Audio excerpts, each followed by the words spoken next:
Hay preguntas que te desarman, que te dejan sin respuesta. Una de ellas podría ser: ¿qué meterías en una mochila si tuvieras que abandonar tu casa para siempre? Piénsalo un momento. No es un ejercicio de imaginación, es la realidad diaria para millones de personas. Personas que un día se levantan y su mundo, tal como lo conocían, ha dejado de existir.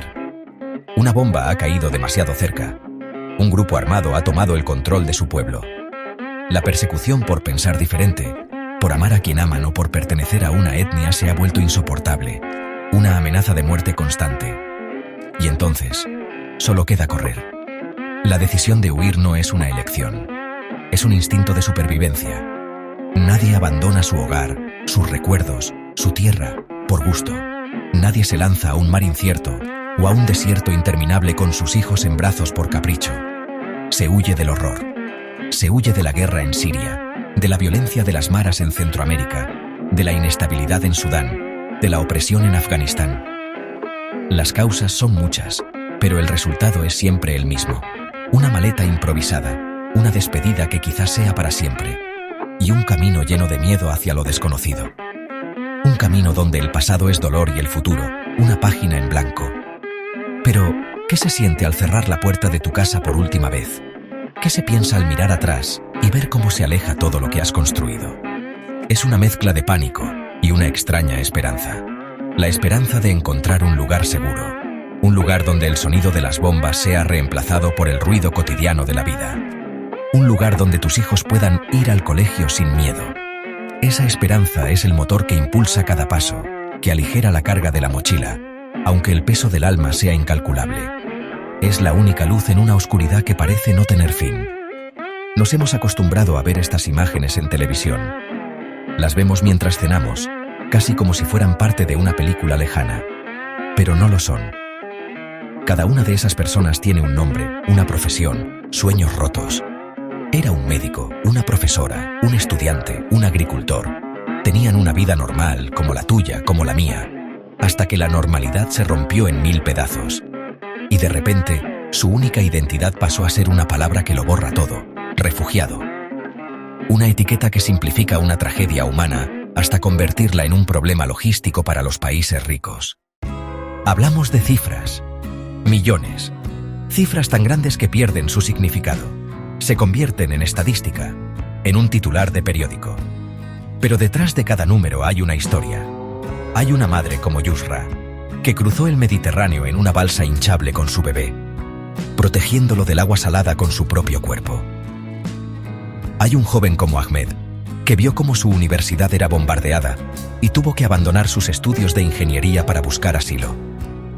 Hay familias enteras separadas en la frontera, niños que viajan solos, ancianos que han perdido todo lo que tenían en la última etapa de sus vidas. Son las historias que no suelen contarse. La pérdida es el hilo conductor de todas estas vidas. Se pierde la casa, el trabajo, los amigos. Se pierde la sensación de pertenencia. Se pierde, en muchos casos, la dignidad. Imagina tener que depender de la caridad para comer. Tener que hacer cola durante horas para recibir una manta o un poco de agua. Imagina explicarle a tu hijo por qué no puede tener un juguete, por qué no tenéis un techo de verdad, por qué no sabéis qué pasará mañana. La incertidumbre es un veneno lento que consume la esperanza, esa misma que les hizo emprender el viaje. Y sin embargo, en medio de ese abismo, la vida se abre paso. Ves a niños jugando con una botella de plástico vacía, convirtiéndola en el mejor juguete del mundo. Ves a personas compartiendo la poca comida que tienen. Ves gestos de solidaridad en los lugares más inhóspitos. En los campos de refugiados, la gente se organiza, crea pequeñas escuelas improvisadas, intenta mantener una rutina para no volverse loca. Es un testimonio increíble de la resiliencia humana. La capacidad de encontrar luz en la más absoluta oscuridad. La necesidad de seguir siendo humano cuando el mundo te trata como a un número. Pero no nos engañemos. Esta resiliencia tiene un límite. La salud mental de los refugiados es una bomba de relojería. El trauma de la guerra, el peligro del viaje, la desesperanza del presente. Todo deja cicatrices profundas, invisibles. La depresión, la ansiedad, el estrés postraumático son compañeros silenciosos en los campos y en los centros de acogida. Nos preocupamos por darles un techo y comida, y eso es fundamental. Pero ¿quién se preocupa por curar las heridas del alma? ¿Quién les ayuda a reconstruir su identidad más allá del trauma que han vivido? El viaje es un infierno, pero la llegada muchas veces no es el paraíso prometido. Es simplemente otra fase del laberinto. Al llegar a un país supuestamente seguro, se encuentran con muros físicos con alambres de espino y vallas cada vez más altas. Y muros invisibles, mucho más difíciles de escalar, la burocracia. Papeles, formularios, entrevistas interminables. Un proceso de solicitud de asilo que puede durar años. Años de espera en un limbo legal, sin poder trabajar, sin poder planificar un futuro, sin saber si al final serás aceptado o deportado de vuelta al peligro del que escapaste. Los campos de refugiados, que deberían ser una solución temporal, se convierten en cárceles a cielo abierto. Lugares como Moria en Grecia o los campamentos en la frontera de Siria son un ejemplo de la vergüenza de Europa y del mundo. Hacinamiento, falta de higiene, condiciones insalubres, familias viviendo en tiendas de campaña durante inviernos helados o veranos sofocantes. La comida es escasa y de mala calidad. El acceso a la atención médica es un lujo. La violencia y la desesperación son el pan de cada día. No es un lugar para vivir, es un lugar para sobrevivir. O para morir lentamente.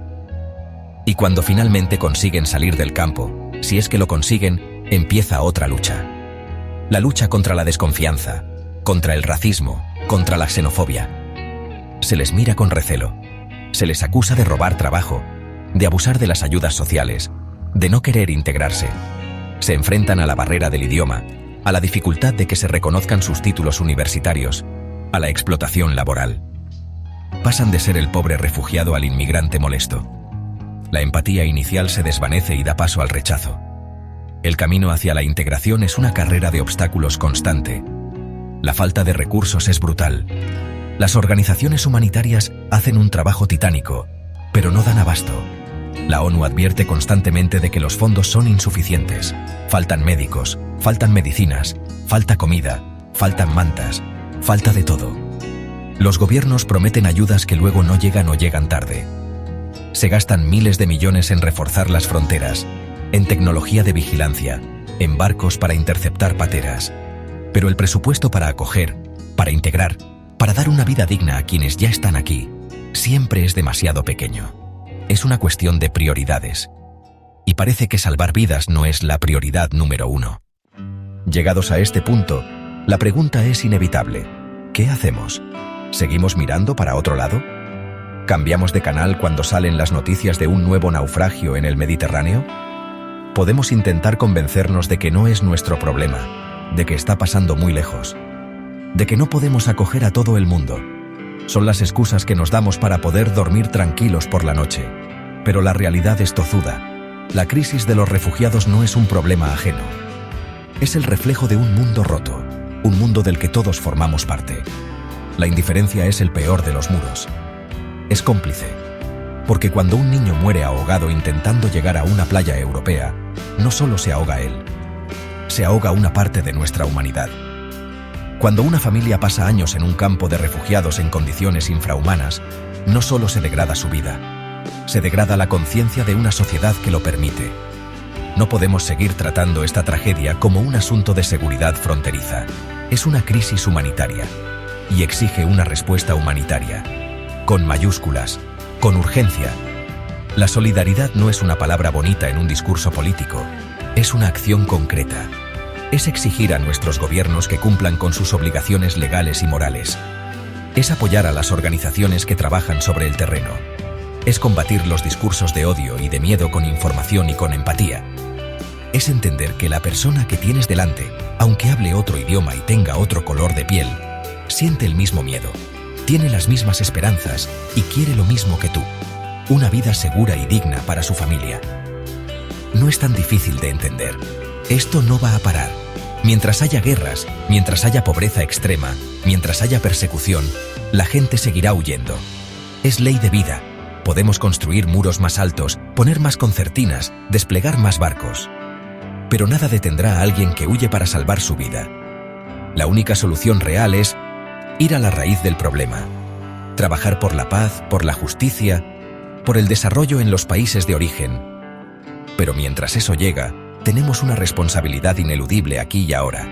la de abrir los ojos, la de abrir los brazos, la de demostrar que la palabra humanidad todavía tiene algún significado.